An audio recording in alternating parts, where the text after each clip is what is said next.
Remember the movie Anaconda that came out in the 90s?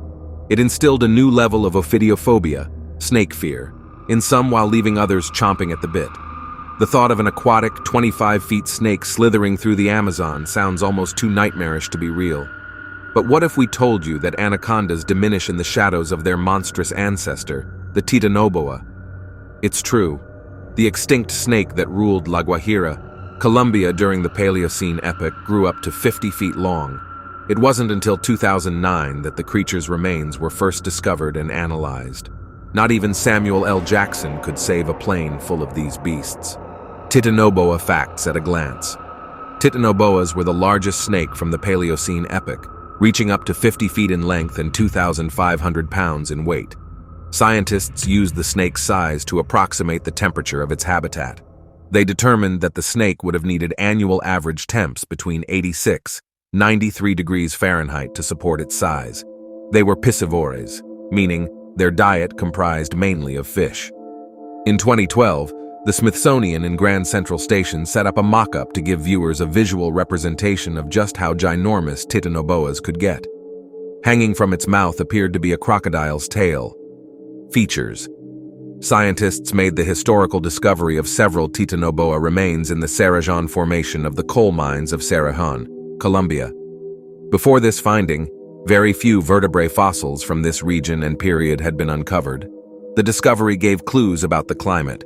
Supporting such a snake would require higher temps than what are seen in the South American tropics today.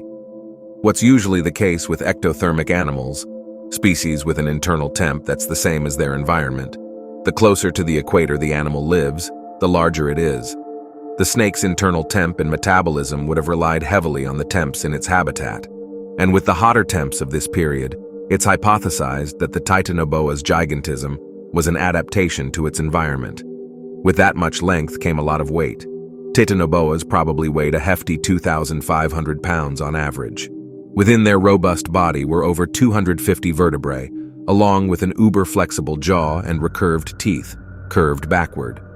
The design of the Titanoboa's teeth worked much like the majority of its snake relatives.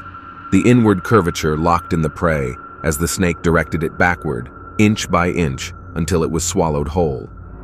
While Titanoboas are related to both anacondas and boas, it's uncertain which of these modern-day snakes it's closest to.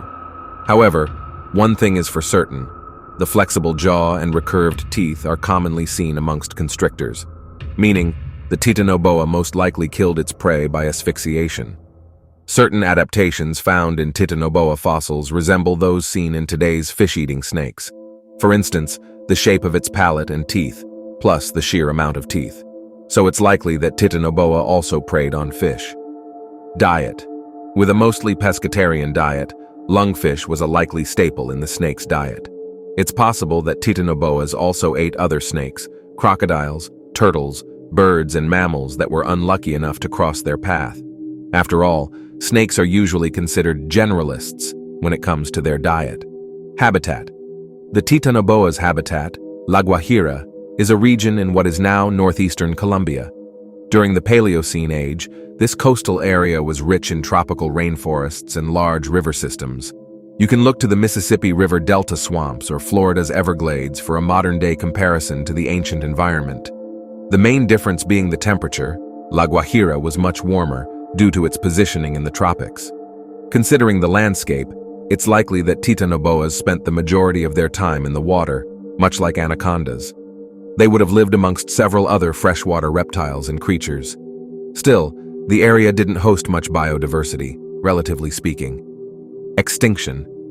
Titanoboas were on Earth between about 66 million to 56 million years ago, during the Paleocene epoch. It wasn't too long after the dinosaurs perished that the Titanoboa also came and went. As with almost all extinctions from this period, this was a result of climate change. While the temperatures of these ecosystems continued to drop, so did the size of their snake inhabitants. Today, we will just have to make do with Titanoboa's meager cousin, the anaconda.